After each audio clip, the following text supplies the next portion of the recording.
고객님, 현실적으로 생각해 보세요. 박현우의 목소리가 전시장에 울렸습니다.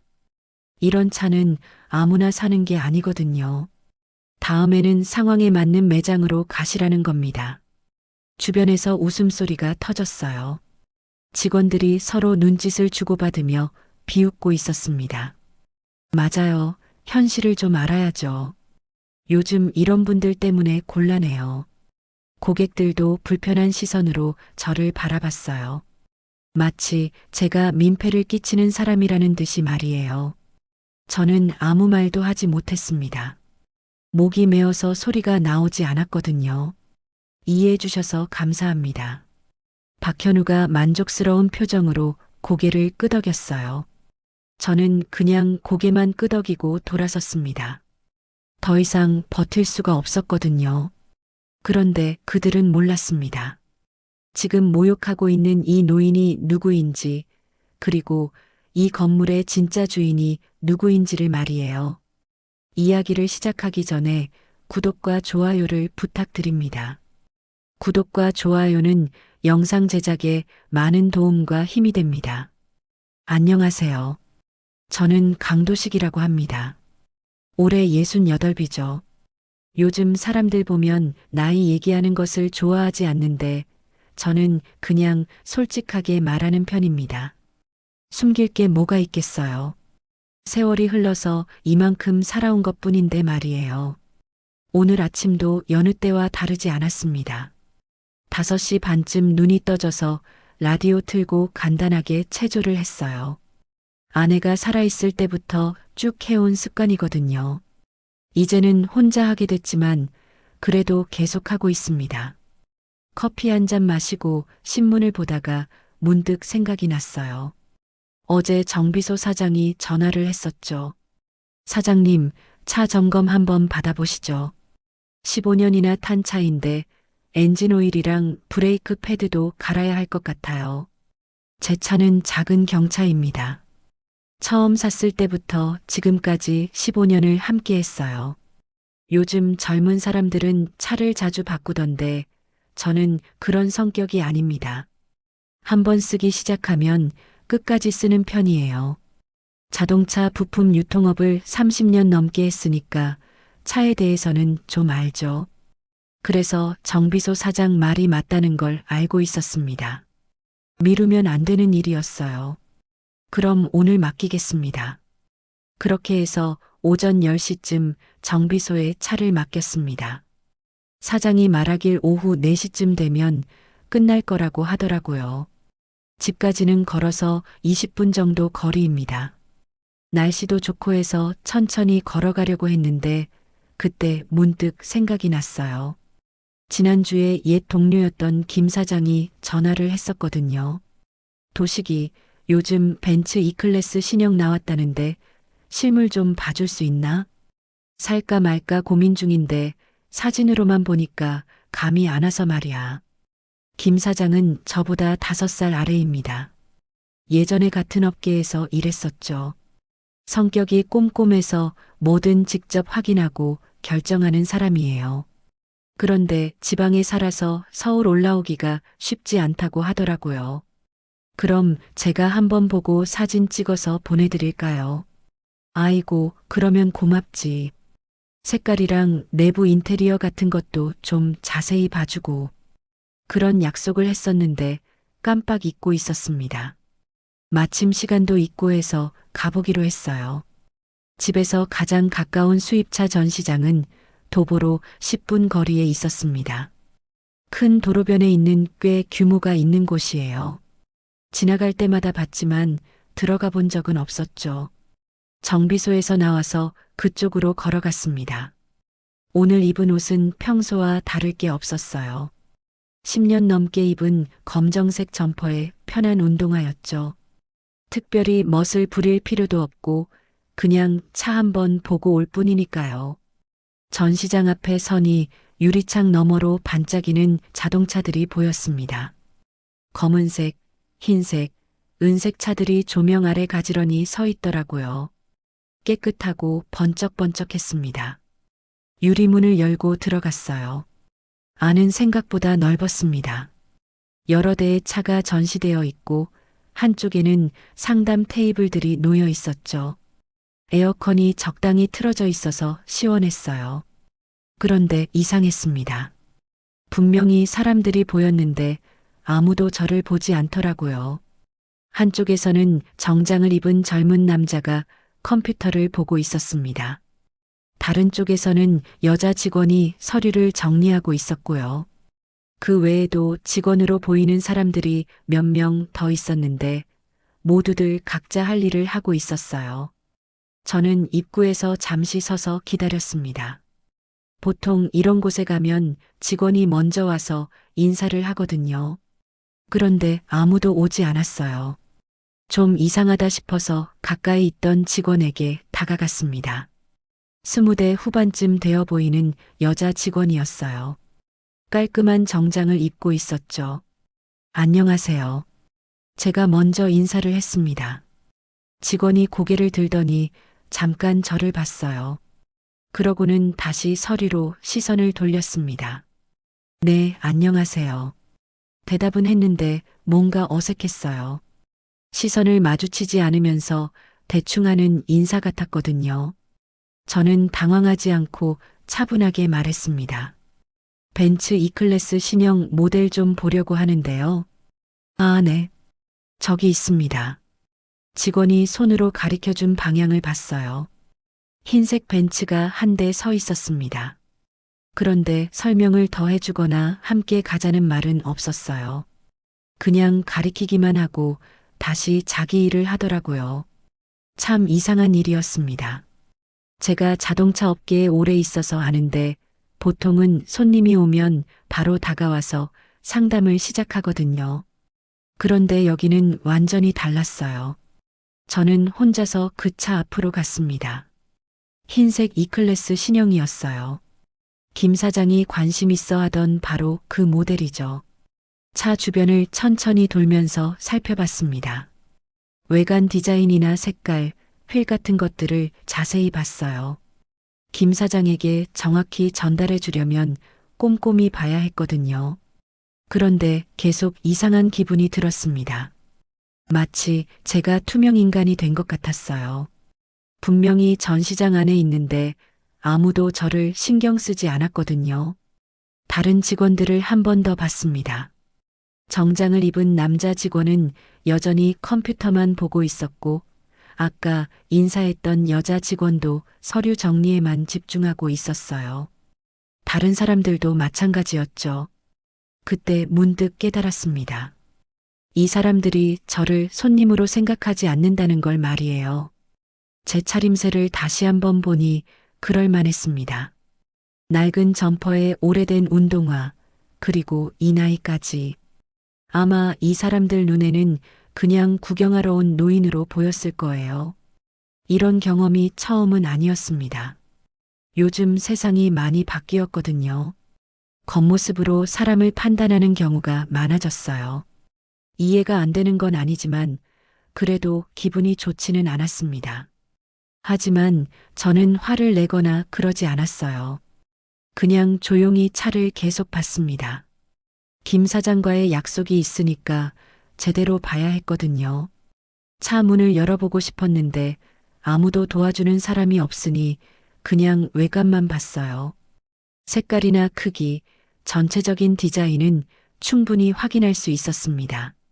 사진을 몇 장 찍으려고 핸드폰을 꺼냈는데 그때 한 직원이 저를 쳐다보더라고요. 뭔가 경계하는 눈빛이었습니다. 마치 제가 뭔가 잘못된 행동을 하고 있다는 듯한 표정이었어요. 저는 그 직원에게 다가가서 물어봤습니다. 사진 좀 찍어도 될까요? 지인 부탁으로 와서 그러는데요. 아, 네. 찍으세요. 대답은 해줬지만 여전히 불편해하는 기색이었어요. 마치 빨리 끝내고 나가기를 바라는 것 같았습니다. 그래서 몇 장만 대충 찍고 나왔어요. 더 오래 있을 이유가 없다고 생각했거든요. 전시장을 나오면서 이상한 기분이 들었습니다. 분명히 저는 잠재적인 고객이었는데 아무도 그렇게 생각하지 않더라고요. 겉모습만 보고 판단해버린 거죠. 그런데 이 사람들은 아직 모르고 있었습니다. 제가 누구인지, 그리고 이 건물의 진짜 주인이 누구인지를 말이에요.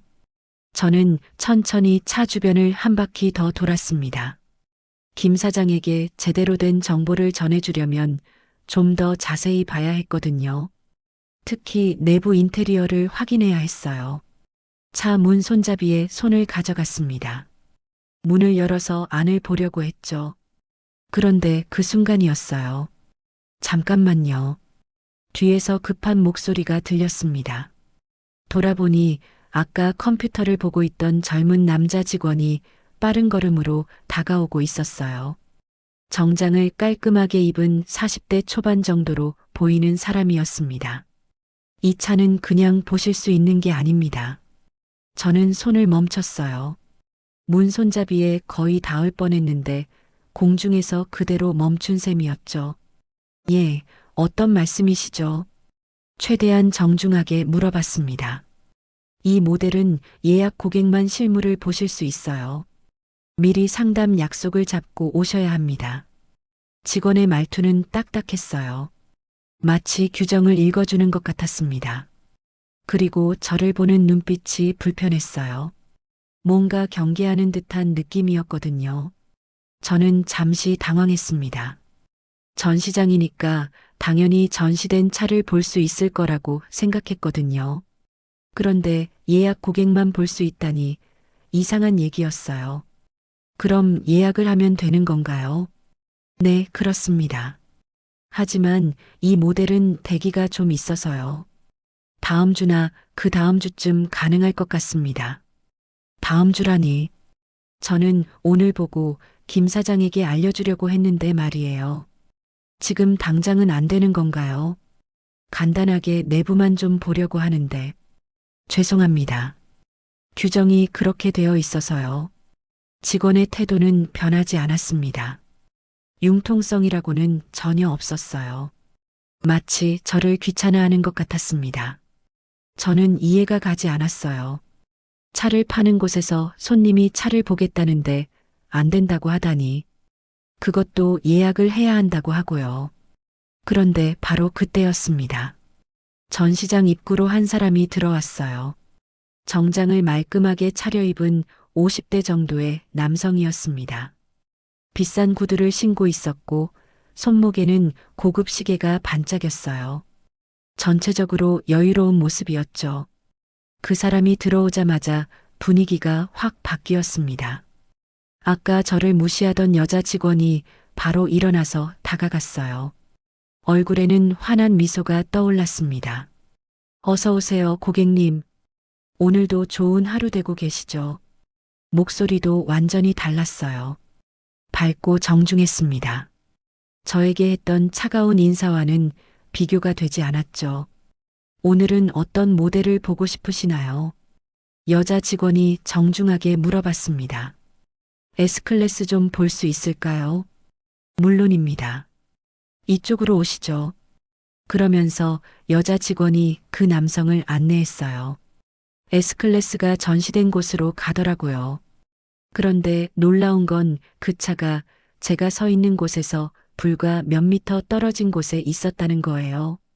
저를 제지하던 남자 직원도 갑자기 바빠졌습니다. 죄송합니다. 다른 고객님이 오셔서요. 그러더니 저를 뒤로 하고 그 정장 입은 남성 쪽으로 가버렸어요. 저는 그 자리에 혼자 서 있었습니다. 손은 여전히 공중에 떠 있었고요. 상황을 지켜보니 더욱 이상했어요. 그 정장 입은 남성은 아무 예약 없이 와서 바로 차를 볼 수 있었거든요. 심지어 문도 열어서 안을 보고 있었어요. 2명의 직원이 양쪽에서 정성스럽게 설명까지 해주고 있었습니다. 이 모델의 특징은 이런 겁니다. 시트는 이렇게 조절하실 수 있고요. 트렁크 공간도 충분히 넓습니다. 친절하고 자세한 설명이 계속됐어요. 저에게는 예약이 필요하다고 했던 바로 그 직원들이 말이에요. 저는 그제야 확실히 깨달았습니다. 문제는 예약이 아니었어요. 저의 외모가 문제였던 거죠. 낡은 점퍼를 입은 노인과 고급 정장을 입은 중년 남성. 이 사람들 눈에는 둘 중 누가 진짜 고객인지 너무나 명확했던 거예요. 기분이 좋지 않았습니다. 하지만 화를 내거나 그러지는 않았어요. 이미 예상했던 일이기도 했고 괜히 소란을 피우고 싶지도 않았거든요. 그래도 김 사장과의 약속은 지켜야 했습니다. 다른 방법을 생각해 봤어요. 저는 조용히 그 S클래스 쪽으로 가까이 갔습니다. 정장 입은 남성이 보고 있는 차 옆에 있던 다른 차를 보는 척 하면서 말이에요. 그런데 그때 또 다른 직원이 저를 막아섰습니다. 이번에는 처음 보는 사람이었어요. 건장한 체격의 30대 남성이었습니다. 실례합니다만 지금 상담 중이라서요.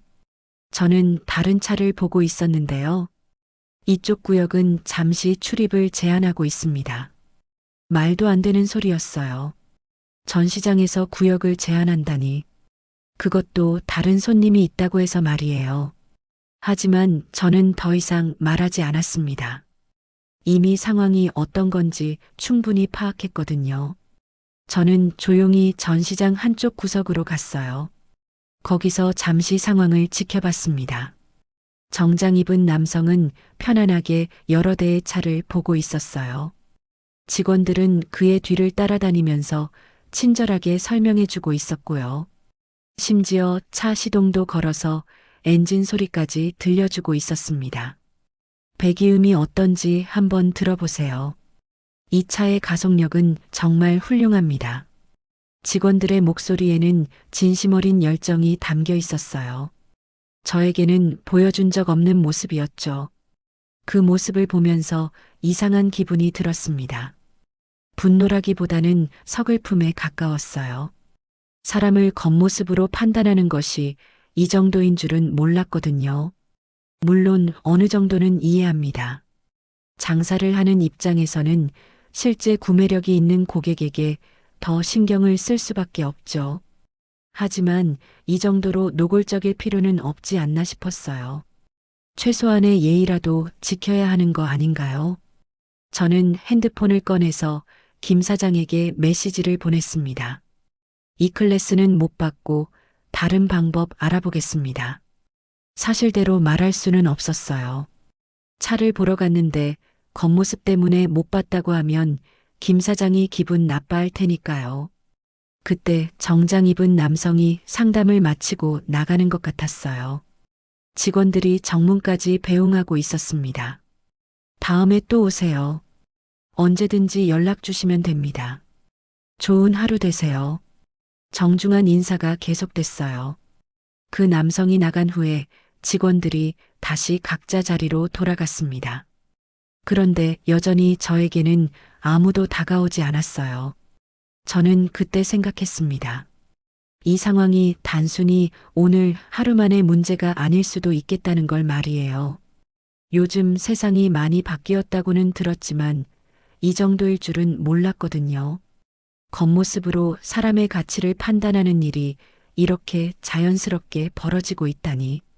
그리고 문득 다른 생각이 들었어요. 혹시 이 전시장이 제 건물에 있다는 걸 이 사람들이 알면 어떨까 하는 생각이었죠. 하지만 저는 그런 말을 하지 않았습니다. 굳이 그럴 필요를 느끼지 못했거든요. 사람은 자신의 진짜 모습을 보여줄 때 진가가 드러나는 법이니까요. 저는 조용히 전시장을 나왔습니다. 마지막까지 아무도 배웅하지 않았어요. 심지어 나간다는 것도 모르는 것 같았습니다. 밖으로 나와서 깊은 숨을 한번 쉬었어요. 답답했던 기분이 조금 나아졌습니다. 하지만 마음 한편으로는 불편한 감정이 남아 있었어요. 오늘 겪은 일이 그냥 넘어갈 일은 아닌 것 같았거든요. 그리고 이상하게도 계속 신경이 쓰였습니다. 이런 일들이 얼마나 자주 벌어지고 있을까 하는 생각이 들었어요. 집으로 걸어가면서 저는 오늘 있었던 일을 차근차근 정리해 봤습니다. 단순한 무시나 차별의 문제를 넘어서 뭔가 더 큰 문제가 있는 게 아닐까 하는 생각이 들었거든요. 오늘은 그냥 지나가겠지만 이런 일이 계속된다면 어떻게 될까요? 겉모습만으로 사람을 판단하는 세상이 되어버린다면 말이에요. 저는 걸음을 멈추고 뒤를 돌아봤습니다. 멀어진 전시장이 보였어요. 유리창 너머로 반짝이는 자동차들이 여전히 서 있었습니다. 그 순간 제 마음속에서 뭔가 단단해지는 느낌이 들었어요. 오늘 일은 여기서 끝나지 않을 것 같았습니다. 저는 전시장을 나와서 몇 걸음 걷다가 발걸음을 멈췄습니다. 김 사장과의 약속을 그냥 포기할 수는 없었거든요. 그분이 저를 믿고 부탁한 일인데 이렇게 끝낼 수는 없었어요. 다시 한번 시도해 보기로 했습니다. 이번에는 좀 더 명확하게 제 의도를 말해보려고 했어요. 전시장 문을 다시 열고 들어갔습니다. 아까와 똑같은 풍경이었어요. 직원들은 각자 자리에서 일하고 있었고 여전히 아무도 저를 주목하지 않았습니다. 저는 가장 가까이 있던 직원에게 다가갔어요. 아까 저를 제지했던 그 남자 직원이었습니다. 죄송합니다. 아까 말씀드렸는데요. 벤츠 E클래스 좀 보고 싶습니다. 아, 네. 아까 말씀드렸지만 예약이 필요해서요. 여전히 같은 대답이었어요. 그럼 지금 예약하면 되는 건가요? 그렇기는 한데요. 직원이 뭔가 망설이는 기색을 보였습니다. 그러더니 뒤를 돌아봤어요. 누군가를 찾는 것 같았습니다. 잠깐만 기다려주세요. 그러고는 안쪽으로 걸어갔어요. 사무실 같은 곳으로 들어가더라고요. 잠시 후에 그 직원이 다른 사람과 함께 나왔습니다. 정장을 깔끔하게 차려입은 40대 초반의 남성이었어요. 키가 크고 체격도 좋았습니다. 머리를 깔끔하게 뒤로 넘긴 모습이 꽤 카리스마 있어 보였죠. 그 사람이 저에게 다가왔습니다. 얼굴에는 영업용 미소가 떠 있었어요. 안녕하세요. 저는 이 전시장 지점장 박현우라고 합니다. 목소리는 부드러웠지만 눈빛이 차갑더라고요. 저를 위아래로 훑어보는 시선이 불편했습니다. 네, 안녕하세요. 어떤 차량에 관심이 있으시다고 들었는데요. 벤츠 E클래스 신형 모델이요. 아, 그렇군요. 박현우가 잠깐 저를 바라보더니 물어봤어요. 혹시 구매 의사가 있으신 건가요? 질문이 좀 이상했어요. 차를 보러 온 사람에게 구매 의사를 먼저 묻다니. 보통은 차를 보여주고 나서 구매를 권유하는 게 순서 아닌가요? 일단 보고 결정하려고요. 그렇다면 먼저 말씀드릴 게 있습니다. 박현우의 표정이 조금 달라졌어요. 아까보다 더 딱딱해졌습니다. 이 차는 계약금부터 얘기하셔야 합니다. 그냥 구경용으로는 보여드릴 수 없어요. 계약금이요. 네. 이 모델은 고가 차량이라서요. 진정한 구매 의사가 있는 분들에게만 보여드리고 있습니다. 말은 정중했지만 내용은 거만했어요.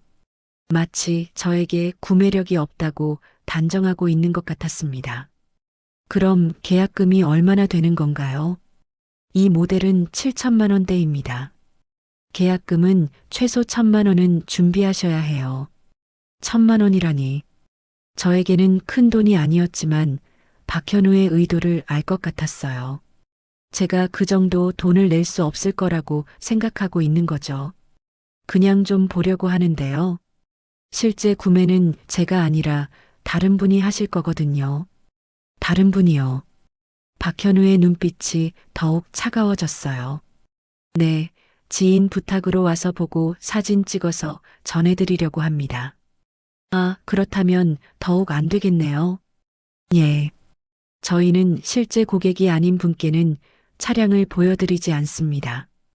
회사 방침이에요. 회사 방침이라고 하니 더 이상 할 말이 없었어요.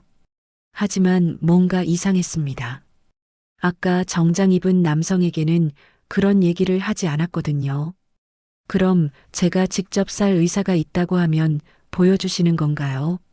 물론입니다. 하지만 그렇다면 계약금을 먼저 준비해 주셔야 해요. 박현우가 제 옷차림을 다시 한번 보더라고요. 노골적이었습니다. 저는 그때 깨달았어요. 이 사람이 저를 완전히 깔보고 있다는 걸 말이에요. 그런데 그때 주변에서 소리가 들렸습니다. 다른 직원들이 저희 대화를 지켜보고 있었어요. 한 명이 다른 직원의 귀에 대고 뭔가 속삭였습니다. 그러자 그 직원이 작게 웃더라고요. 소리는 들리지 않았지만 분명히 저에 대한 얘기였을 거예요. 다른 직원들도 마찬가지였어요. 슬쩍슬쩍 저를 보면서 서로 눈짓을 주고받고 있었습니다. 분위기가 점점 불편해졌어요. 마치 제가 우스운 구경거리가 된 것 같았습니다. 박현우는 그런 직원들의 시선을 즐기고 있는 것 같았어요. 입가에 미묘한 웃음이 떠 있었거든요. 그래서 어떻게 하시겠어요?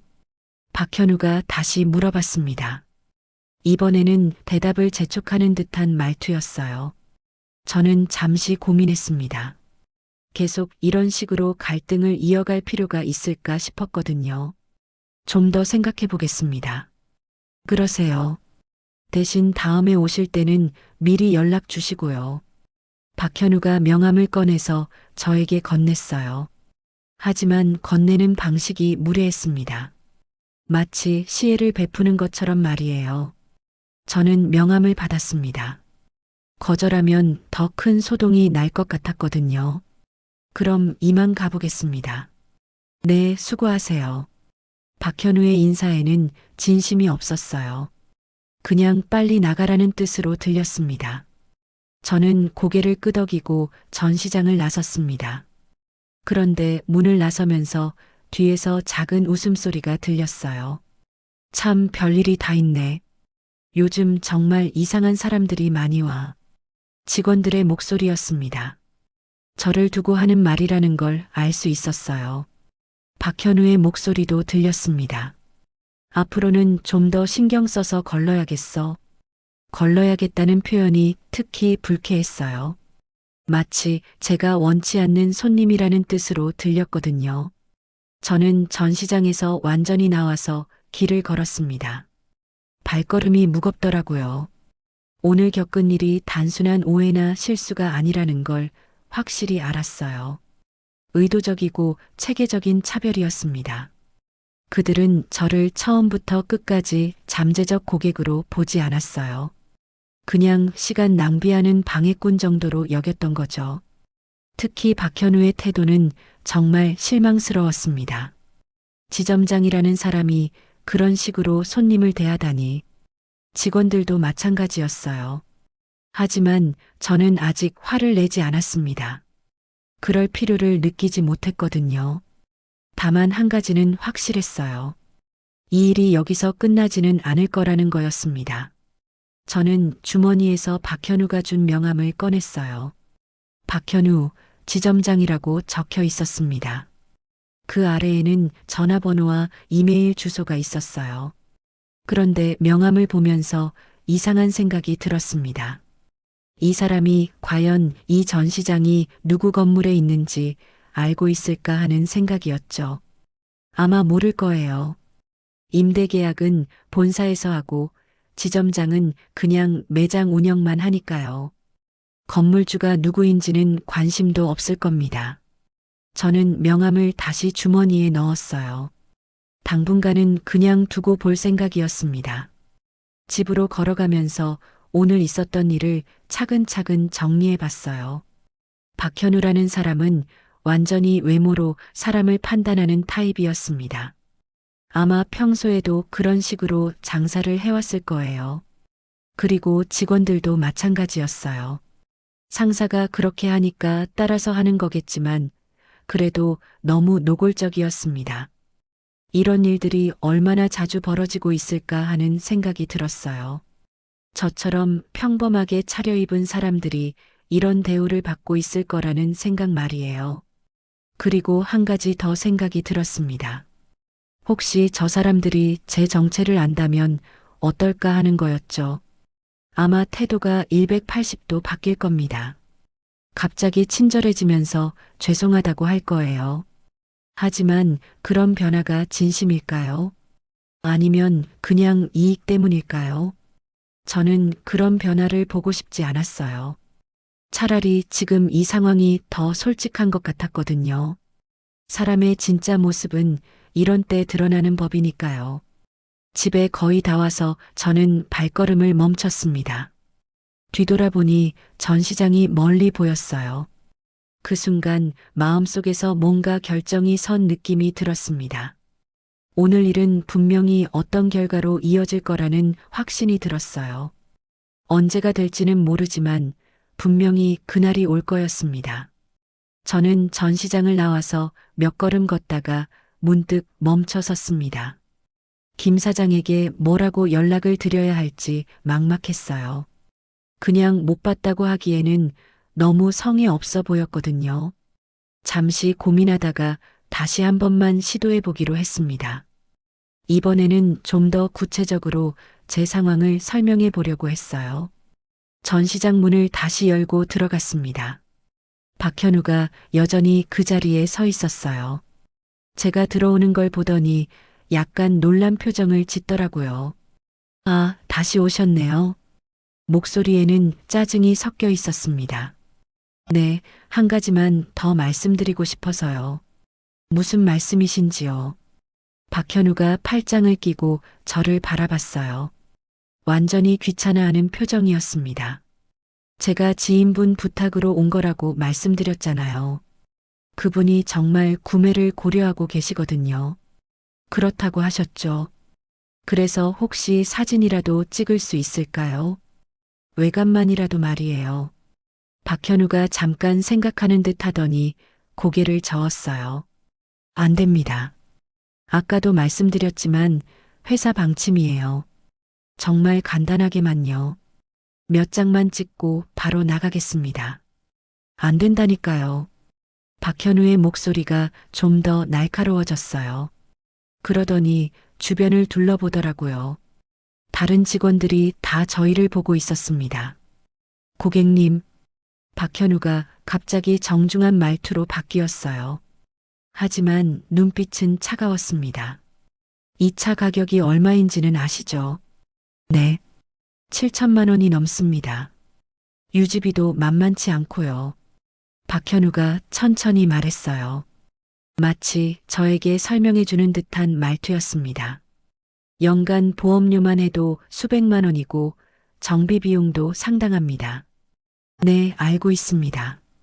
그런데 정말로 그 지인분이 이런 차를 살 수 있으신가요? 질문이 도를 넘었어요. 다른 사람의 경제력을 의심하는 말이었거든요. 제가 어떻게 답변 드릴 수 있겠습니까? 그렇죠.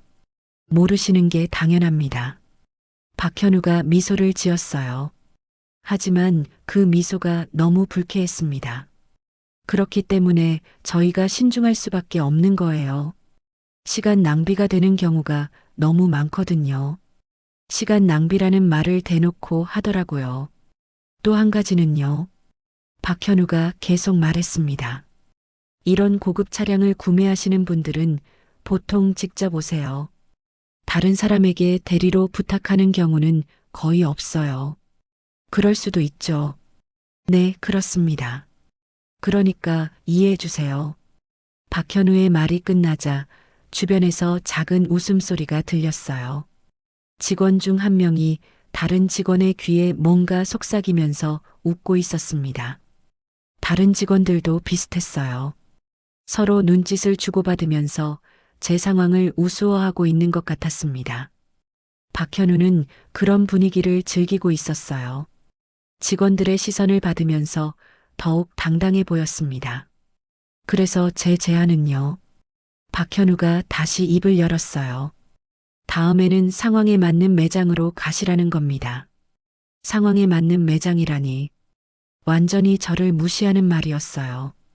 이런 고급 브랜드 매장이 아니라 좀 더 대중적인 곳으로 말이에요. 말의 끝에 가서는 거의 조롱하는 투였습니다. 현실적으로 생각해 보세요. 이런 차는 아무나 사는 게 아니거든요. 아무나 사는 게 아니라는 말까지 나왔어요. 완전히 선을 넘은 거였습니다. 주변에서 웃음소리가 더 커졌어요. 이제는 대놓고 웃고 있었습니다. 맞아요. 현실을 좀 알아야죠. 한 직원이 작은 소리로 말했어요. 요즘 이런 분들이 많아서 곤란해요. 다른 직원도 거들었습니다. 저는 그 순간 모든 게 무너지는 느낌이 들었어요. 분노보다는 절망감이 더 컸습니다. 이 사람들이 저를 어떻게 보고 있는지 너무나 명확했거든요. 그냥 시간 낭비하는 늙은이, 분수도 모르고 고급 매장에 들어온 바보 정도로 여기고 있었어요. 박현우는 제 표정을 보더니 만족스러운 듯 고개를 끄덕였습니다. 이해해 주셔서 감사합니다. 네. 저는 그냥 고개를 끄덕였어요. 더 이상 할 말이 없었거든요. 그럼 다음에는 좀 더 신중하게 생각하고 오세요. 박현우가 마지막 일격을 가했어요. 저는 아무 대답도 하지 않았습니다. 그냥 조용히 고개만 끄덕이고 돌아섰어요. 전시장을 나오면서 뒤에서 들리는 소리가 귓가에 맴돌았습니다. 저런 사람들 때문에 일이 안 되네. 앞으로는 입구에서부터 좀 걸러야겠어. 그래야죠. 시간만 낭비하고. 직원들의 대화였어요. 저에 대한 얘기였습니다. 박현우의 목소리도 들렸어요. 오늘 일을 계기로 좀 더 체계적으로 관리하자. 이런 일이 반복되면 안 되니까. 체계적으로 관리하자는 말이 특히 충격적이었어요. 저 같은 사람들을 아예 들여보내지 않겠다는 뜻이었거든요.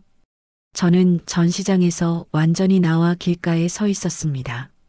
다리에 힘이 빠지는 것 같았어요. 이런 기분은 처음이었습니다. 살면서 이 정도로 무시당해 본 적이 없었거든요. 특히 박현우의 마지막 말들이 계속 맴돌았어요. 상황에 맞는 매장으로 가라. 현실적으로 생각해보라. 아무나 사는 게 아니다. 모든 말이 저를 깔보는 내용이었어요. 마치 제가 주제 파악을 못하는 사람이라고 하는 것 같았습니다. 그리고 직원들의 반응도 잊을 수가 없었어요. 저를 우스운 구경거리로 보는 시선들, 뒤에서 들리는 비웃음 섞인 대화들. 저는 길가 벤치에 앉았어요. 갑자기 기운이 빠져서 걸을 수가 없었거든요. 마음속에서는 분노가 치밀어 올랐습니다. 하지만 동시에 깊은 절망감도 느꼈어요. 이런 일이 비단 오늘만의 문제가 아닐 거라는 생각이 들었거든요. 아마 다른 곳에서도 다른 사람들에게도 이런 일들이 벌어지고 있을 거였어요. 겉모습으로 사람을 판단하고 경제력으로 차별하고 나이나 신분으로 무시하는 일들이 말이에요. 그런 생각을 하니 더욱 우울해졌습니다. 세상이 언제부터 이렇게 삭막해진 걸까요? 저는 주머니에서 박현우의 명함을 다시 꺼냈어요.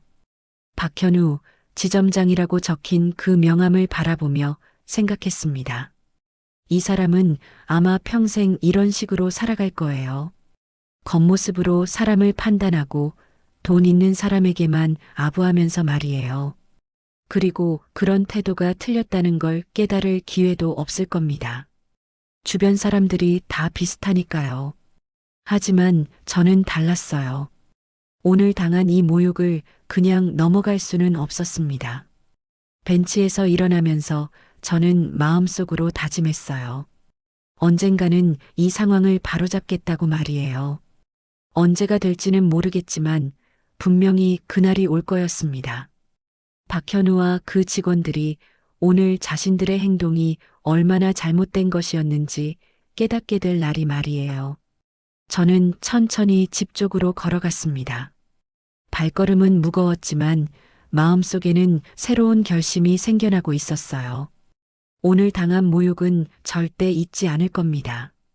그리고 언젠가는 반드시 제대로 된 교훈을 주겠다고 다짐했어요. 집에 도착해서 거울을 봤습니다. 제 얼굴에는 분노와 결심이 동시에 떠 있었어요. 오늘부터 달라질 겁니다. 단순히 참고 넘어가는 사람이 아니라 정의를 실현하는 사람이 되겠다고 마음먹었거든요. 박현우는 아직 모르고 있겠지만 오늘 자신이 잘못된 사람을 건드렸다는 걸 곧 알게 될 거였어요. 집에 도착해서 저는 소파에 앉았습니다. 마음이 복잡했어요. 오늘 겪은 일들이 계속 머릿속을 맴돌았거든요. 그런데 문득 옛날 생각이 났습니다. 젊은 시절 이야기였어요. 40년 전 28살 때였죠. 저는 작은 폐차장에서 일했습니다. 망가진 차들에서 쓸만한 부품을 떼어내는 일이었어요. 더러웠고 힘들었습니다. 기름때가 묻은 작업복을 입고 하루 종일 차 밑에서 나사를 푸는 일의 연속이었어요.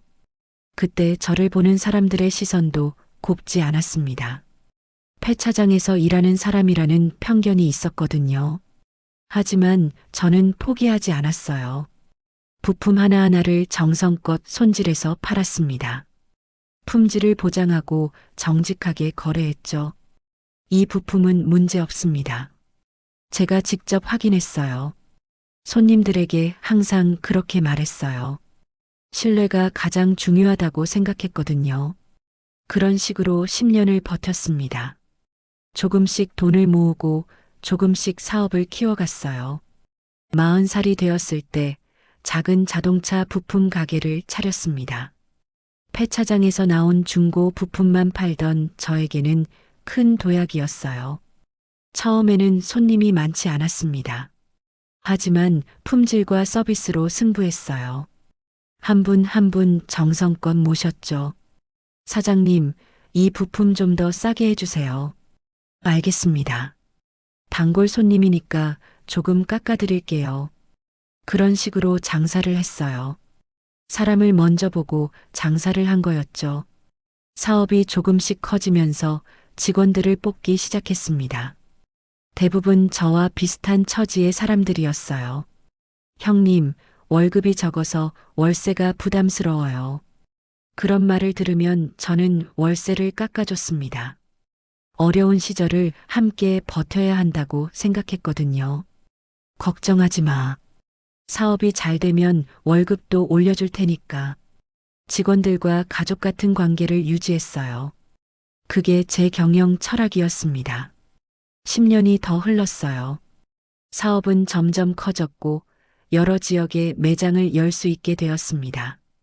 그런데 문제가 생겼어요. 좋은 입지의 건물을 구하기가 어려웠거든요.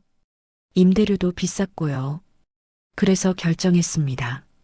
직접 건물을 짓기로 말이에요. 이 전시장이 있는 땅도 그때 샀습니다. 수도권 외곽이라 가격이 적당했어요. 위치도 나쁘지 않았고요. 건물을 설계할 때 제가 직접 신경 썼습니다. 임대를 줄 생각이었거든요. 사람 보고 장사해야 해. 건물주도 마찬가지야. 그런 마음으로 지었어요. 임대료도 다른 곳보다 저렴하게 받았습니다. 첫 번째 세입자가 작은 중고차 매매상이었어요. 사장이 저와 비슷한 나이의 성실한 사람이었죠. 사장님, 정말 감사합니다. 이런 좋은 조건으로 건물을 빌려주시다니. 서로 도우며 살아야죠. 장사 잘 되시길 바랍니다. 그렇게 시작된 인연이었어요. 몇 년 후에 그 중고차 매매상이 이사를 갔습니다. 사업이 더 커져서 더 큰 곳이 필요했거든요. 그 다음에 들어온 게 지금의 수입차 전시장이었어요. 계약할 때 저는 같은 마음이었습니다. 서로 상생하며 지내자는 생각이었죠.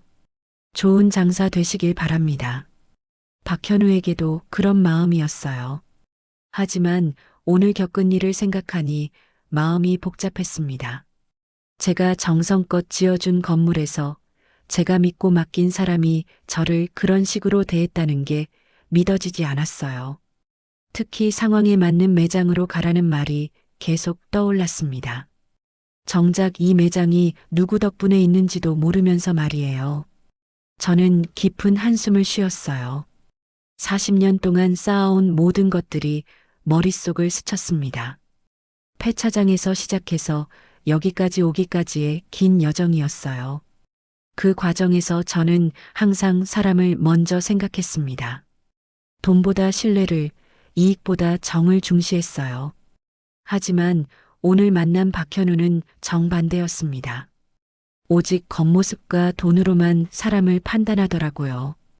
이런 사람에게 제 건물을 맡긴 게 맞는 걸까 하는 생각이 들었어요. 저는 집에서 잠시 생각을 정리한 후 결심을 굳혔습니다. 더 이상 미룰 이유가 없었어요. 서재로 가서 서류 보관함을 열었습니다. 여러 부동산 등기 사본이 정리되어 있었어요. 그 중에서 전시장 건물 등기 사본을 꺼냈습니다. 몇 년 전에 발급받은 것이라 조금 낡았지만 내용은 분명했어요. 소유자란에 제 이름이 선명하게 적혀 있었습니다. 등기 사본을 재킷 안주머니에 넣고 다시 전시장으로 향했습니다. 이번에는 목적이 달랐어요. 전시장에 도착했을 때는 오후 3시쯤이었습니다. 몇 시간 전보다 손님이 더 많았어요. 세 대의 차 앞에 각각 상담 중인 고객들이 있었습니다. 박현우는 한 중년 부부와 상담하고 있었어요. 정중하고 친절한 모습이었습니다. 저에게 보였던 태도와는 완전히 달랐죠. 저는 입구 근처에 서서 잠시 상황을 지켜봤습니다. 바쁜 분위기였지만 저를 알아본 직원들의 표정이 어색해졌어요. 아까 저를 비웃던 여자 직원이 다른 직원에게 뭔가 속삭였습니다. 그 직원이 저를 보더니 고개를 저었어요. 아마 또 왔다는 식으로 얘기하고 있을 거였어요. 박현우도 저를 봤습니다. 상담을 마무리하고 고객을 배웅한 후 저에게 다가왔어요. 얼굴에는 짜증이 역력했습니다. 또 오셨네요. 목소리부터 불쾌감이 드러났어요. 네, 잠깐만 시간을 내주시면 됩니다. 무슨 일이신지요? 아까 충분히 말씀드렸는데 박현우가 시계를 보더라고요. 빨리 끝내고 싶다는 뜻이었습니다. 중요한 얘기가 있어서요. 중요한 얘기요. 박현우가 비웃는 표정을 지었어요. 혹시 그 지인분이 정말 돈 있다고 증명하려고 오신 건가요? 주변 직원들이 또 웃기 시작했어요. 저를 놀림거리로 여기고 있는 게 분명했습니다. 아니요, 그런 게 아닙니다. 저는 차분하게 대답했어요. 그럼 뭔데요? 바쁜데 빨리 말씀해 주세요. 박현우의 말투가 점점 건방져졌어요. 아예 대놓고 무례하게 구는 거였습니다.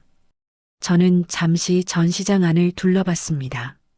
제가 정성껏 지은 이 건물, 그리고 그 안에서 벌어지고 있는 일들을 다시 한번 확인했어요. 지점장님, 네. 이번 달로 임대 계약을 종료하겠습니다. 제 말에 박현우가 어리둥절한 표정을 지었어요. 뭐라고요? 임대 계약 해지 통보입니다. 오늘 날짜로 통보하겠습니다. 박현우가 잠시 멍한 표정을 짓다가 갑자기 크게 웃었어요. 아, 이거 정말 웃기네요. 웃음소리가 전시장 안에 울렸습니다. 다른 직원들도 무슨 일인가 싶어서 이쪽을 보기 시작했어요. 고객님, 정신이 괜찮으세요? 박현우가 아예 대놓고 모욕적인 말을 했어요. 저희 건물주는 따로 계십니다.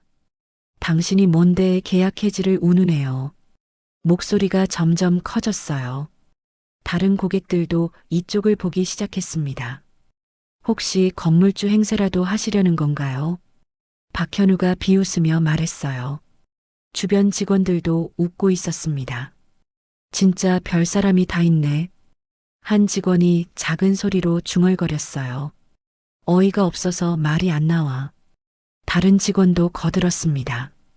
박현우가 팔짱을 끼고 저를 노려봤어요. 고객님, 장난은 이 정도로 하세요. 이미 충분히 시간 낭비했잖아요. 지금 당장 나가세요. 안 그러면 경비를 부르겠어요. 협박까지 하기 시작했어요. 그런데 그때 다른 고객 중 한 명이 불편한 표정을 지었습니다. 아까부터 박현우의 태도를 지켜보던 중년 남성이었어요. 뭔가 이상한데요. 저분이 뭔가 얘기하려고 하시는 것 같은데. 다른 고객도 동조했어요. 맞아요. 일단 들어보시지 그래요. 박현우가 당황했어요. 고객들 앞에서 완전히 망신을 당하는 상황이 될 수 있었거든요. 아, 네. 그럼 잠깐만 들어보죠. 억지로 웃으며 말했지만 표정은 좋지 않았어요. 그래서 뭐라고 하려는 거예요? 저는 재킷 안주머니에 손을 넣었습니다. 등기 사본이 만져졌어요. 다시 한번 말씀드리는데 이번 달로 임대 계약을 해지하겠습니다. 아직도 그 소리예요. 박현우가 고개를 저었어요. 정말 답답하네. 저희 건물주는 강도식이라는 분이에요. 당신이 아니라고요. 강도식이라는 제 이름이 박현우 입에서 나왔을 때 저는 조금 놀랐어요. 그래도 제 이름은 알고 있었던 거네요. 강도식 씨는 70 가까운 나이시고 이 근처에 사시는 분이에요. 당신 같은 사람이 아니라고요. 박현우가 확신에 찬 목소리로 말했어요. 하지만 제가 몇 살인지 어디 사는지는 정확히 모르고 있었습니다. 그분은 아주 점잖으신 분이에요. 당신처럼 이상한 짓 안 하신다고요. 점잖은 분이라고 하니 좀 웃겼어요. 본 적도 없으면서 어떻게 그런 걸 알겠어요. 그래서 계약서도 보지 못하고 헛소리하고 있는 거 아닌가요? 박현우가 더욱 당당해졌어요. 우리 회사는 제대로 된 임대 계약을 했어요. 이상한 사람이 와서 헛소리해도 소용없다고요. 주변 직원들이 다시 웃기 시작했어요. 맞아요. 계약서도 없으면서 무슨 소리예요. 정말 이상한 사람이네요. 분위기가 완전히 저를 조롱하는 쪽으로 흘러갔어요. 그런데 고객들은 달랐어요. 뭔가 이상하다는 표정들을 짓고 있었습니다. 그런데 저분이 왜 계속 그런 말씀을 하실까요?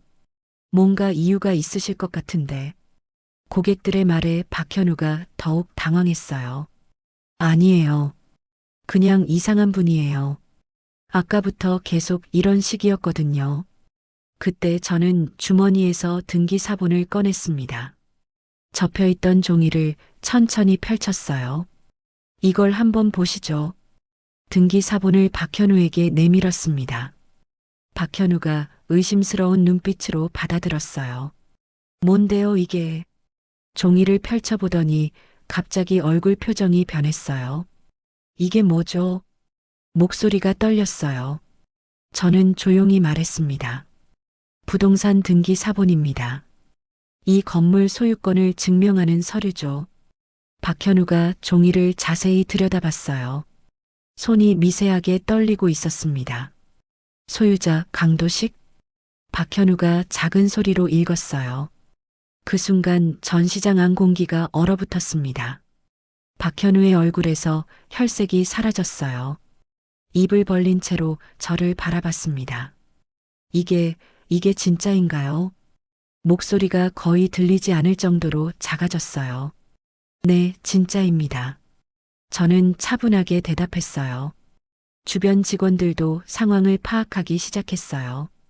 박현우의 표정을 보니 뭔가 심각한 문제가 있다는 걸 알 수 있었거든요. 지점장님, 무슨 일이에요? 한 직원이 조심스럽게 물어봤어요. 박현우는 대답하지 못했어요. 그냥 등기 사본을 들여다보기만 했습니다.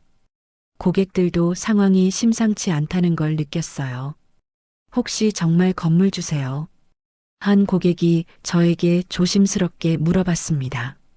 네, 그렇습니다. 제 대답에 전 시장 안이 더욱 조용해졌어요. 박현우가 등기 사본을 다시 한번 확인했어요. 날짜, 주소, 소유자 이름까지 꼼꼼히 봤습니다. 이걸 어떻게... 박현우가 중얼거렸어요. 어떻게라니요? 저는 평온한 목소리로 말했어요. 제 건물이니까 등기 사본이 있는 거 아닌가요? 박현우가 저를 다시 쳐다봤어요. 이번에는 완전히 다른 눈빛이었습니다. 두려움이 섞인 눈빛이었어요. 그럼 정말로. 네, 저는 강도식입니다. 이 건물의 소유주죠. 제 말에 직원들이 웅성거리기 시작했어요. 어떻게 이런 일이. 진짜 건물주였어. 우리가 완전히 실수했네. 다들 당황한 목소리였어요. 박현우는 아직도 믿기지 않는다는 표정이었어요. 하지만 옷차림이 어떤가요? 저는 제 낡은 점퍼를 내려다봤어요. 건물주는 어떤 옷을 입어야 하나요? 박현우가 할 말을 잃었어요. 그때 고객 중 한 명이 말했어요. 옷으로 사람을 판단하면 안 되죠. 다른 고객도 동조했어요. 맞아요. 진짜 돈 있는 분들은 오히려 수수하게 입고 다니시잖아요. 고객들의 말에 박현우가 더욱 당황했어요. 저는 등기 사본을 도로 받아서 주머니에 넣었어요. 그래서 다시 말씀드리는데 이번 달로 임대 계약을 종료하겠습니다. 박현우가 급하게 말했어요. 잠깐만요. 이건 너무 갑작스럽잖아요. 목소리에 당황이 그대로 드러났어요. 갑작스럽나요? 충분한 이유가 있다고 생각하는데. 이유라니요. 오늘 제가 당한 일들 말입니다. 저는 차분하게 말했어요. 저는 손님으로 와서 차를 보려고 했습니다. 그런데 어떤 대우를 받았나요? 박현우가 식은땀을 흘리기 시작했어요. 그건 제가 몰라서라고 하셨나요? 저는 조금 목소리를 높였어요. 손님의 겉모습만 보고 판단하는 게 몰라서 하는 일인가요? 전시장 안이 더욱 조용해졌어요. 모든 사람들이 저희 대화에 집중하고 있었습니다. 그리고 상황에 맞는 매장으로 가라고 하셨죠. 박현우의 얼굴이 더욱 하얘졌어요. 그 말도 몰라서 한 건가요? 박현우가 입을 벌렸지만 말이 나오지 않았어요. 주변 직원들도 마찬가지였습니다. 모두들 얼어붙은 표정이었어요. 저는 마지막으로 말했습니다. 이런 식으로 장사하시는 분들에게 제 건물을 맡길 수는 없습니다. 박현우는 여전히 말을 못하고 있었습니다. 등기 사본의 충격이 너무 컸던 것 같았어요. 손이 계속 떨리고 있었거든요. 저는 더 이상 기다리지 않기로 했습니다. 다음 주 월요일까지 비워주세요. 짧고 명확하게 말했어요. 네요. 박현우가 더듬거리며 대답했습니다. 아직도 상황을 제대로 파악하지 못하는 것 같았어요. 월요일이면 이번 주 포함해서 열흘 정도 남았습니다. 충분한 시간이라고 생각해요. 하지만 이건 너무 갑작스럽잖아요. 박현우가 간신히 말을 이었어요. 갑작스럽다고 하셨나요? 저는 박현우를 똑바로 쳐다봤어요. 오늘 제가 당한 모욕은 갑작스럽지 않았나요? 박현우가 고개를 숙였어요. 할 말이 없었던 거죠. 그리고 임대차 계약서를 다시 확인해 보세요. 계약 위반 사항이 있으면 즉시 해지할 수 있다고 되어 있을 겁니다. 사실 그런 조항이 있었어요. 제가 계약서를 작성할 때 넣어둔 내용이었습니다. 박현우의 얼굴이 더욱 창백해졌어요. 계약 위반이라니요. 손님에 대한 차별적 대우, 그리고 모욕적 발언. 충분한 위반 사항이죠. 박현우가 입을 벌렸지만 반박할 말을 찾지 못했어요. 그때 주변에서 웅성거리는 소리가 들렸습니다. 고객들이 서로 얘기하고 있었어요. 진짜 심했네요. 저런 식으로 장사하면 안 되죠. 건물주가 화낼 만해요. 고객들의 반응에 박현우가 더욱 당황했어요. 고객님들, 오해가 있으신 것 같은데. 박현우가 고객들에게 말하려고 했지만 이미 분위기가 기울어진 상태였어요. 오해요? 저희가 다 봤는데요. 한 고객이 차갑게 말했어요. 처음부터 저분을 무시하시더라고요. 다른 고객도 동조했어요. 맞아요. 저희가 올 때도 저분이 서 계셨는데 아무도 인사 안 하고 있었잖아요. 고객들의 증언에 박현우는 점점 궁지에 몰렸어요. 그런데 그때 박현우의 휴대폰이 울렸습니다. 급한 벨소리였어요. 박현우가 화면을 보더니 얼굴이 더욱 어두워졌어요. 잠깐만 기다려주세요. 그러고는 급하게 전화를 받았어요. 네, 부장님. 전화 받는 목소리가 떨리고 있었습니다. 네, 지금 전시장에 있습니다. 박현우가 저를 힐끔 보더라고요. 네, 맞습니다. 강도식 씨라는 분이 오셨어요. 전화 너머에서 뭔가 큰 소리가 들렸어요. 화를 내는 목소리 같았습니다. 네, 네, 알겠습니다. 박현우의 얼굴이 점점 어두워졌어요. 지금 바로 처리하겠습니다. 전화가 끝나고 박현우가 저를 바라봤어요. 눈빛에 절망이 섞여 있었습니다. 혹시 본사에 연락하셨나요? 아니요. 제가 직접 연락하지는 않았습니다. 사실 연락할 필요도 없었어요. 이런 일이 생기면 자동으로 본사에 보고가 올라가게 되어 있었거든요. 하지만 본사에서는 이미 알고 계시는 것 같네요. 박현우가 고개를 떨어뜨렸어요. 그때 직원들의 표정이 하나둘씩 바뀌기 시작했어요. 상황의 심각성을 깨달은 거였죠. 아까 저를 비웃던 여자 직원이 박현우에게 다가왔어요. 지점장님, 이거 어떻게 된 거예요? 목소리가 불안했어요. 우리가 정말 실수한 건가요? 다른 직원도 걱정스러운 표정으로 물어봤어요. 박현우는 대답하지 못했어요. 그냥 바닥만 쳐다보고 있었습니다.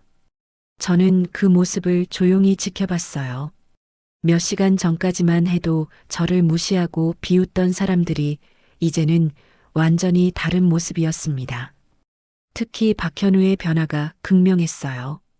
아까까지의 거만한 모습은 온데간데 없고 지금은 완전히 위축된 상태였습니다. 하지만 저는 동정심을 느끼지 않았어요. 이 모든 상황이 그들 스스로 만든 것이었거든요. 지점장님, 저는 다시 박현우를 불렀어요. 네. 사과하실 생각은 없으신가요? 박현우가 고개를 들었어요. 하지만 바로 사과하지는 않았습니다. 그건 제가 몰라서 또 같은 핑계였어요. 몰라서라고 하시는군요. 저는 실망했어요. 그럼 이제 아시잖아요. 그런데도 사과는 안 하시는 건가요? 박현우가 입을 벌렸다 닫았다 했어요. 뭔가 말하려고 하는 것 같았지만 끝내 말이 나오지 않았습니다. 주변에서 지켜보던 고객들이 고개를 저었어요. 참 한심하네요. 저 나이에 사과도 못하다니. 고객들의 반응에 박현우는 더욱 위축됐어요. 저는 더 이상 기다리지 않기로 했습니다. 그럼 계약 해지 건은 확정입니다. 잠깐만요. 다시 한번 생각해 주시면 안 될까요? 박현우가 급하게 말했어요. 저희가 잘못했어요. 앞으로는 이런 일 없도록 하겠습니다. 이제 와서 그런 말을 하더라고요. 늦었습니다. 저는 단호하게 말했어요. 기회는 충분히 있었어요. 하지만 끝까지 제대로 된 사과 한마디 없으셨잖아요. 박현우가 할 말을 잃었어요. 그리고 이런 일이 처음이 아닐 거라고 생각합니다. 무슨 말씀이세요? 저 같은 사람들에게 이런 식으로 대한 게 처음이 아니겠죠. 박현우가 고개를 숙였어요. 부정하지 못했습니다. 저는 주변을 둘러봤어요. 직원들이 모두 불안한 표정으로 저를 보고 있었습니다. 직원분들도 마찬가지예요. 손님을 겉모습으로 판단하고 비웃고 무시했잖아요. 직원들이 서로 눈치를 보더라고요. 이런 문화가 하루아침에 바뀔 거라고 생각하지 않습니다. 저는 박현우를 다시 보았어요. 그래서 계약 해지가 최선이라고 판단했습니다. 박현우가 마지막으로 말했어요. 정말로 기회를 한 번만 더 주시면 안 될까요? 기회요. 저는 잠시 생각했어요. 기회는 이미 드렸습니다. 오늘 처음 왔을 때부터 계속 기회를 드렸어요. 하지만 그때는 제가 몰라서, 또 몰라서군요. 저는 고개를 저었어요. 그 몰라서라는 핑계가 문제입니다. 손님을 제대로 대하는 건 기본 아닌가요? 박현우가 더 이상 할 말이 없었어요. 저는 주머니에서 명함을 꺼냈습니다. 제 연락처입니다. 이사 관련 궁금한 점 있으시면 연락하세요. 박현우가 명함을 받았어요. 손이 여전히 떨리고 있었습니다. 그럼 이만 가보겠습니다. 저는 인사를 하고 전시장을 나섰어요. 뒤에서 웅성거리는 소리가 들렸지만 돌아보지 않았습니다. 밖으로 나와서 깊은 숨을 쉬었어요. 무거웠던 마음이 조금 가벼워졌습니다. 정의는 실현됐어요. 하지만 기분이 완전히 좋지는 않았습니다. 이런 방식으로 해결해야 했다는 게 아쉬웠거든요. 집으로 걸어가면서 저는 생각했습니다. 앞으로는 임대 계약을 할 때 좀 더 신중하게 선택해야겠다고 말이에요. 사람의 인품을 제대로 파악하고 가치관이 맞는 사람과 거래해야겠다는 생각이 들었습니다. 그리고 무엇보다 중요한 건 겉모습으로 사람을 판단하는 세상이 조금이라도 변했으면 좋겠다는 바람이었어요. 오늘 일이 작은 교훈이라도 되었으면 하는 마음이었습니다. 집에 도착해서 김 사장에게 전화를 걸었어요. 김 사장님, 죄송합니다. 이 클래스는 결국 못 받네요. 아, 그래요. 괜찮아요. 다른 방법 찾아보죠. 네, 다음에 다른 전시장 알아봐 드리겠습니다. 전화를 끊고 저는 소파에 앉았어요. 오늘 하루 정말 많은 일이 있었습니다. 아침에는 평범한 노인이었는데 저녁에는 건물주로서 중요한 결정을 내렸어요. 삶이란 참 예측할 수 없는 것 같았습니다. 하지만 한 가지는 확실했어요. 오늘의 경험이 저를 더 단단하게 만들었다는 것이었습니다. 앞으로도 이런 일들이 있을 테지만 당당하게 대처할 수 있을 것 같았어요. 저는 창밖을 보면서 조용히 미소를 지었습니다. 내일은 또 어떤 하루가 될까 하는 기대감과 함께 말이에요. 석 달이 흘렀습니다. 여전히 아침 5시 반에 일어나서 체조를 했어요. 커피 한 잔 마시고 신문을 보는 것도 똑같았습니다. 달라진 건 하나도 없었죠. 오늘도 같은 낡은 점퍼를 입고 집을 나섰어요. 오래된 운동화를 신고 천천히 걸었습니다. 전시장이 있던 그 건물 앞에 다시 서 있었어요. 하지만 간판이 바뀌어 있었습니다. 참사람 중고차 복합 매장. 제가 직접 지은 이름이었어요. 단순하지만 의미가 있는 이름이라고 생각했습니다. 박현우와 그 직원들은 약속대로 한 달 안에 모두 나갔어요. 별다른 소동 없이 조용히 정리됐습니다. 아마 본사에서 상당한 압력이 있었을 거예요. 저는 새로운 세입자를 신중하게 골랐습니다.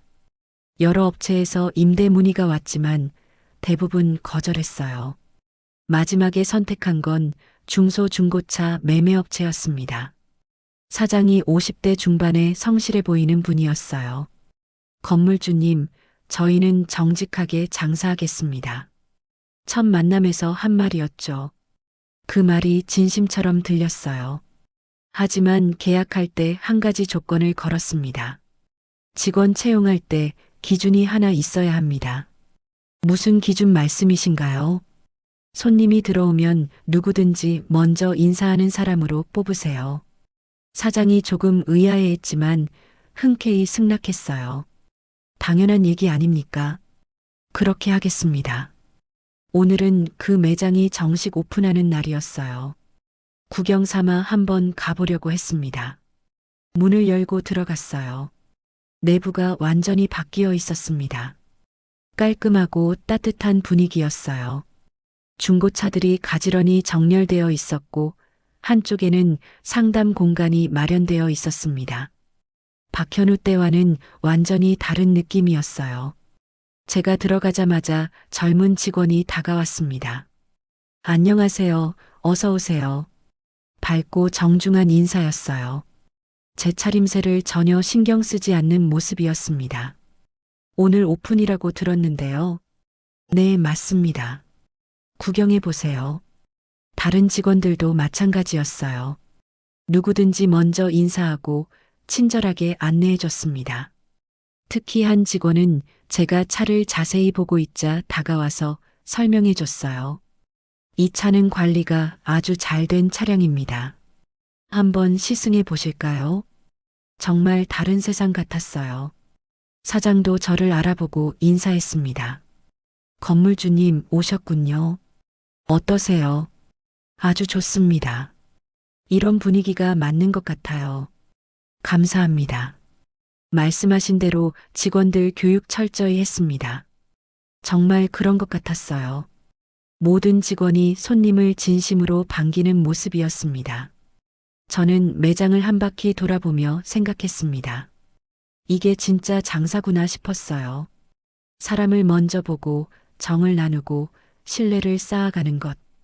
그게 진짜 장사의 기본이라고 생각했습니다. 박현우는 그 반대였어요. 돈만 보고 겉모습만 보고 차별하고 무시했죠. 그런 장사가 오래갈 리 없었어요. 매장을 나오면서 마음이 뿌듯했습니다. 제대로 된 선택을 했다는 확신이 들었어요. 길을 걸으며 지난 석 달을 돌이켜봤습니다. 처음에는 화가 많이 났었어요. 하지만 지금은 오히려 감사한 마음이 더 컸습니다. 박현우 덕분에 중요한 걸 깨달았거든요. 사람을 대하는 태도가 얼마나 중요한지, 겸손함이 얼마나 소중한지를 말이에요. 그리고 무엇보다 제 역할이 뭔지도 알게 됐어요. 단순히 건물을 빌려주는 것이 아니라 올바른 가치를 실현할 수 있는 사람들에게 기회를 주는 것이었습니다. 집에 도착해서 거울을 봤어요. 여전히 수수한 모습이었지만 마음만은 한결 가벼웠습니다. 오늘 새로운 매장에서 본 모습들이 계속 떠올랐어요. 진심으로 손님을 반기는 직원들, 정직하게 장사하려는 사장의 모습, 세상에는 여전히 좋은 사람들이 많구나 하는 생각이 들었습니다. 저녁을 먹으며 김 사장에게 연락했어요. 김 사장님, 이제 E클래스 보실 수 있을 것 같습니다. 정말요? 어디서요? 제 건물에 새로 들어온 매장이 있어요. 중고차지만 상태 좋은 걸로 찾아드릴게요. 고마워요, 도식이. 김 사장의 기쁜 목소리가 들렸습니다. 전화를 끊고 저는 조용히 미소를 지었어요. 이제부터는 정말 다를 거라는 확신이 들었습니다. 사람을 먼저 보는 장사, 정을 나누는 장사가 더 많아질 거라고 믿었어요. 창밖을 보니 해가 지고 있었습니다. 하루가 또 끝나가고 있었어요. 하지만 내일은 더 좋은 하루가 될 것 같았습니다. 사람을 무시하지 않고 겉모습에 속지 않고 진심으로 대하는 세상이 조금씩 더 가까워질 거라는 희망과 함께 말이에요. 그럼 오늘 이야기는 여기까지입니다. 영상을 시청해주신 모든 분들 고맙습니다. 저는 AI 나레이션 사연 읽는 펭귄이었습니다. 구독과 좋아요 부탁드립니다. 감사합니다.